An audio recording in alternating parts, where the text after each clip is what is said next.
sickle. Bleeding saints and forest witches, the past unburied, the books unsealed, the old celebration returning.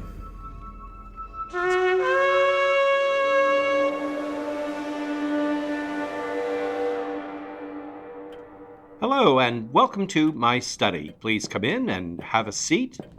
As Mrs. Carswell's been busy with Thanksgiving and some last details settling into her downstairs room, I rather spontaneously decided to just record a short, out-of-format episode, specifically a reading to be enjoyed by our overfull American listeners as they struggle to digest their Thanksgiving dinners. With that theme in mind, and perhaps a touch of jovial malice, I've chosen selections from what is surely literature's most decadent description of a feast, one provided by the Roman writer Petronius in his late first-century novel Satyricon. The fragments of this book which survived follow the bizarre and comic adventures of Encolpius and his lover Giton, including a visit to the estate of Trimalchio, a wealthy former slave eager to impress his guests with a grotesquely sumptuous feast.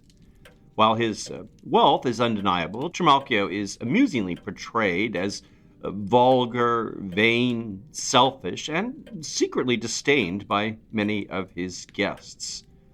The dinner actually consists of several short chapters with interludes of snarky gossip and some entertaining stories about a witch, a werewolf, and the Cumaean Sibyl. It's also frequently quite funny, and I'll post a link to the text should any of you want to read it. But in our show, I'm going to just skip through, focusing on the scenes with food. We'll start with a particularly appetizing passage. At length we reclined, and slave boys from Alexandria poured water cooled with snow upon our hands, while others, following, attended to our feet and removed the hangnails with wonderful dexterity. Nor were they silent even during this disagreeable operation, for they all kept singing while at their work. I was desirous of finding out whether the whole household could sing, so I ordered a drink.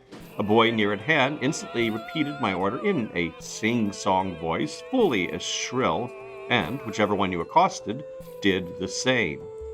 You would not imagine that this was the dining room of a private gentleman, but rather that it was an exhibition of pantomimes. A very inviting relish was brought on, for by now all the couches were occupied, save only that of Trimalchio, for whom, after a new custom, the chief place was reserved. Skipping ahead a bit to the food, on the tray stood a donkey made of Corinthian bronze, bearing panniers containing olives, white in one and black in the other. 2 platters flanked the figure, on the margins of which were engraved Trimalchio's name and the weight of the silver in each. Dormice sprinkled with poppy seed and honey were served on little bridges soldered fast to the platter, and hot sausages on a silver gridiron, underneath which were damsoned plums and pomegranate seeds. We were in the midst of these delicacies when, to the sound of music, Trimalchio himself was carried in and bolstered up in a nest of small cushions, which forced a snicker from the less wary. A shaven head protruded from a scarlet mantle, and around his neck, already muffled with heavy clothing, he had tucked a napkin, having a broad purple stripe and a fringe that hung down all round. Picking his teeth with a silver quill, "Friends," said he, "it was not convenient for me to come into the dining room just yet, but for fear my absence should cause you any inconvenience, I gave over my own pleasure. Permit me, however, to finish the game." A slave followed with an ebony table and crystal dice, and I noticed one piece of luxury that was superlative. For instead of black and white pieces, he used gold and silver coins. He kept up a continual flow of various coarse expressions. We were still dallying with the relishes when a tray was brought in, on which was a basket containing a wooden hen with her wings rounded and spread out as if she were brooding.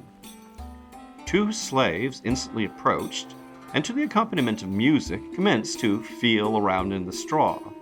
They pulled out some peahen's eggs, which were distributed among the diners.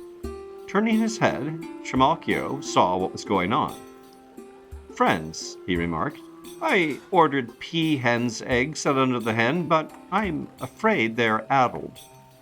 Let's try them anyway and see if they're still fit to suck."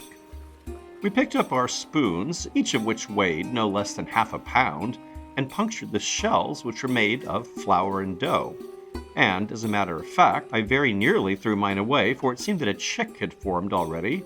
But upon hearing an old experienced guest vow, "There must be something good here," I broke open the shell with my hand and discovered a fine, fat warbler embedded in a yolk seasoned with pepper. Having finished his game, Trimalchio was served with a helping of everything, and was announcing in a loud voice his willingness to join anyone in a second cup of honeyed wine, when, to a flourish of music, the relishes were suddenly whisked away by a singing chorus. But a small dish happened to fall to the floor in the scurry, and a slave picked it up. Seeing this, Trimalchio ordered that the boy be punished by a box on the ear. The janitor followed with his broom and swept the silver dish away with the litter. Some glass bottles, carefully sealed with gypsum, were brought in at that instant. A label bearing this inscription was fastened to the neck of each one: Opimium Flanarian, 100 years old. Opimium is a name for a foreign wine, so a more exclusive one. While we were studying the labels, Trimalchio clapped his hands and cried, "Ah me, to think that wine lives longer than poor little man. Let's fill them up, there's life in wine, and this is the real Opimium. You can take my word for that. I offered no such vintage yesterday, though my guests were far more respectable." We were tippling away and extolling all these elegant devices when a slave brought in a silver skeleton, so contrived that the joints and movable vertebrae could be turned in any direction. He threw it down upon the table a time or two, and its mobile articulation caused it to assume grotesque attitudes, whereupon Trimalchio chimed in, "Poor man is nothing in the scheme of things. An Orcus grips us and to Hades flings. This skeleton before us here is as important as we ever were. Live then while we may, this life so dear." The applause was followed by a chorus which, by its oddity, drew everyone's eye. But it did not come up to our expectations. There was a circular tray around which were displayed the signs of the zodiac, and upon each sign the caterer had placed the food best in keeping with it. Ram's vetches on Aries. There's some debate about how vetches is to be translated. It could have something to do with chickpeas. A piece of beef on Taurus, kidneys and lamb fries on Gemini, a crown on Cancer, the womb of an unfarrowed sow on Virgo, that would be a fetal piglet, an African fig on Leo, on Libra a balance, one pan of which held a tart, and the other a cake, a small sea fish on Scorpio, a bullseye on Sagittarius, a sea lobster on Capricornus, a goose on Aquarius, and 2 mullets, little fish, on Pisces. In the middle lay a piece of cut sod upon which rested a honeycomb with the grass arranged around it. Skipping ahead a bit, another tray is brought out, and then 4 dancers ran in to the time of the music and removed the upper part of the tray. Beneath, on what seemed to be another tray, we caught sight of stuffed capons and sows' bellies, and in the middle, a hare equipped with wings to resemble Pegasus. At the corner of the tray, we also noticed 4 figures of Phrygian satyrs, and from their bladders spouted a highly spiced sauce upon fish, which were swimming about as if in a tide race. all of us echoed the applause which was started by the servants, and fell upon these exquisite delicacies with a laugh. At length some slave came in, who spread upon the couches some coverlets upon which were embroidered nets and hunters stalking their game with boar spears, and all the paraphernalia of the hunt. We knew not what to look for next, until a hideous uproar commenced just outside the dining room door, and some Spartan hounds commenced to run around the table all of a sudden. A tray followed them, upon which was served a wild boar of immense size, wearing a liberty cap upon its head. That would be a conical cap of the type worn by recently freed slaves. And from its tusks hung 2 little baskets of woven palm fiber, one of which contained Syrian dates, the other Theban. Around it hung little suckling pigs made of pastry, signifying that this was a brood sow with her piglets at suck. It turned out that these were souvenirs intended to be taken home. When it came to carving the boar, the carver who had carved the capons did not appear, but in his place a great bearded giant with bands around his legs and wearing a short hunting cape in which a design was woven. Drawing his hunting knife, he plunged it fiercely into the boar's side, and some thrushes flew out of the gash. Fowlers, ready with their rods, caught them in a moment as they fluttered around the room, and Trimalchio ordered 1 to each guest, remarking, "Notice what fine acorns this forest-fed boar is fed on." And as he spoke, some slaves removed the little baskets from the tusks and divided the Syrian and Theban dates equally among the diners.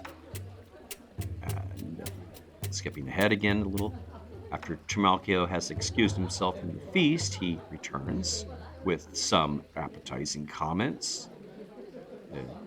He came in, mopping his forehead and washing his hands in perfume, and he said, after a short pause, "Pardon me, gentlemen, but my stomach's been on strike for the past few days, and the doctors disagreed about the cause, but pomegranate rind and pitch steeped in vinegar have helped me, and I hope that my belly will get on its good behavior, for sometimes there's such a rumbling in my guts that you'd think a bellowing bull was in there.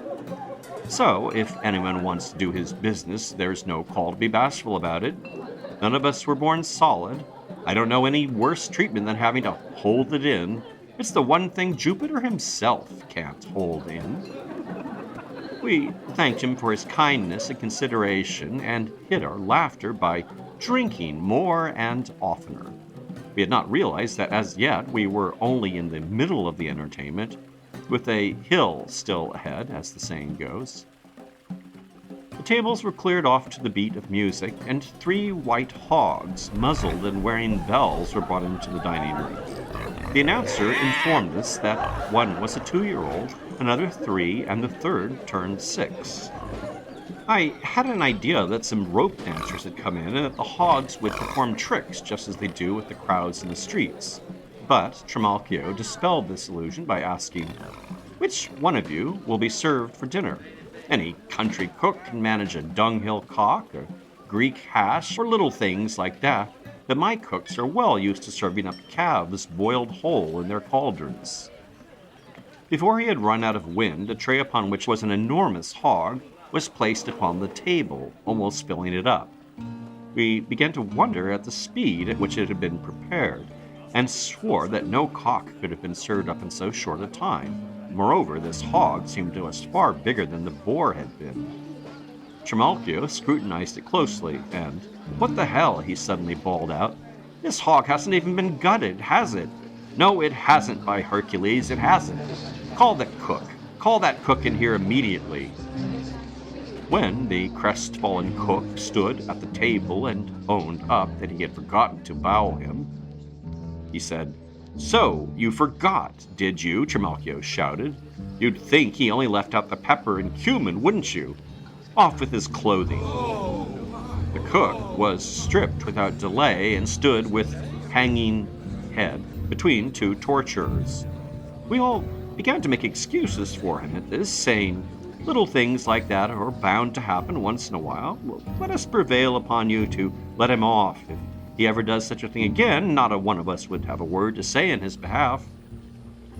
Trimalchio's face relaxed into good humor, and he said, "Since your memory is so short, you can gut him right here before our eyes." The cook put on his tunic, snatched up his carving knife, and with a trembling hand slashed the hog's belly in several places. Sausages and meat pudding, widening the aperture by their own weight, immediately tumbled out. And then, skipping ahead, if you're not full, we have a little more. The next dish comes out. A boiled calf with a helmet on its head was brought in on an enormous platter.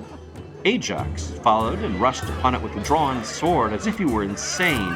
He made passes flat and again with the edge, and then, collecting the slices, he skewered them, and, much to our astonishment, presented them to each of us on the point of this sword. But we were not given long to admire the elegance of such service, for, all of a sudden, the ceiling commenced to creak, and then the whole dining room shook.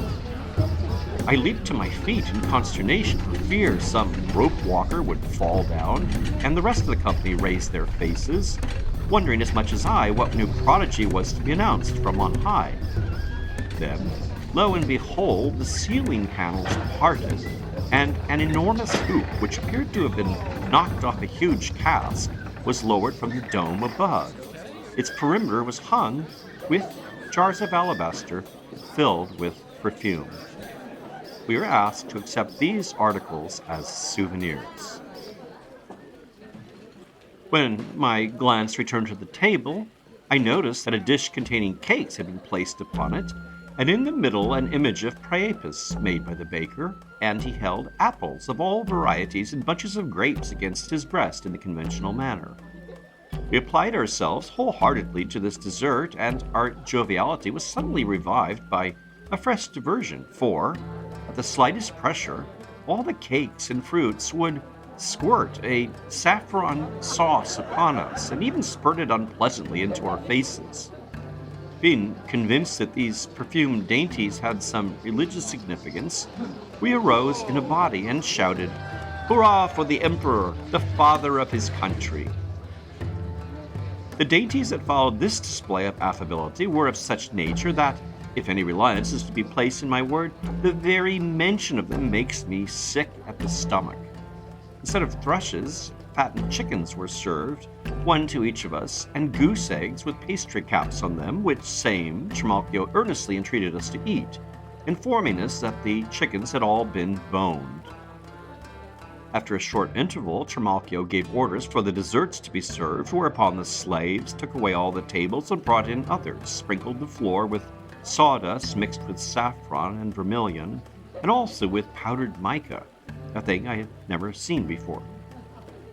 Had not the desserts been brought in, we would never have gotten to the end of these stupidities, namely, thrushes made of pastry and stuffed with nuts and raisins, quinces with spines sticking out so they looked like sea urchins. All of this would have been endurable enough had it not been for the last dish that was served. So revolting was this that we would have rather died of starvation than to have even touched it. We thought that a fat goose, flanked with fish and all kinds of birds, had been served, until Trimalchio spoke up. "Everything you see here, my friends, was made from the same stuff." With my usual keen insights, I jumped to the conclusion that he knew what that stuff was, and, turning to Agamemnon, I said, "I shall be greatly surprised if all those things were not made out of excrement, or out of mud at the very least. I saw a like artifice practiced at Rome during the Saturnalia." I had not done speaking when Trimalchio chimed in, "My cook has made all this out of a hog. It would be simply impossible to meet up with a more valuable fellow. He'd make you a fish out of a sow's cunt, if that's what you wanted, a pigeon out of lard, a turtle dove out of her ham, and a hen out of a knuckle of pork." Then, all of a sudden, 2 slaves came in, carrying on as if they'd been fighting at the fountain. At least, each one had a water jar hanging from a yoke around its neck. Trimalchio arbitrated their differences, but neither would abide by his decision, and each one smashed the other's jar with a club. Perturbed at the insolence of these drunken ruffians, we watched both of them narrowly while they were fighting, And then what should come pouring out of the broken jars but oysters and scallops, which a slave picked up and passed around in a dish? The resourceful cook would not permit himself to be outdone by such refinements, but served us with snails on a silver gridiron and sang continually in a tremulous and very discordant voice. I am ashamed to have to relate what followed, for, contrary to all convention, some long-haired boys brought in unguents in a silver basin and anointed the feet of the reclining guests. But before doing this, however, they bound our thighs and ankles with garlands of flowers. Then they perfumed the wine-mixing vessel with the same unguent and poured some of the melted liquid into the lamps. And we'll skip ahead a bit more, getting near the end. As all these guests are becoming increasingly drunk, Trimalchio becomes maudlin, and he goes on and on about the lavish funeral he desires and deserves, encouraging his guests to drunkenly play act their lamentations and tearful eulogies. And he then describes the monument he intends to have created in his honor, saying, "I'll see to it through a clause in my will that I'm not insulted when I'm dead. And for fear the rabble comes running up into my monument to crap, I'll appoint one of my freed men custodian of the tomb." And during all this drunken weeping, Trimalchio summoned some more performers. Hornblowers sounded off a loud funeral march together, such a fanfare that caused the whole neighborhood and the watch, which was patrolling the vicinity, thinking Trimalchio's house was afire, to suddenly smash in the door and rush in with their water and axes, raising a rumpus all their own. We availed ourselves of this happy circumstance and took to our heels as though we were running away from a real conflagration. And with that hasty escape, we'll end our reading from Petronius, which makes our American Thanksgiving feast sound rather tame, doesn't it? Almost severe and Puritan, which of course would be appropriate. In any case, festive greetings to you all, and Mrs. Carswell and I will be back with some Christmas lore and history in December.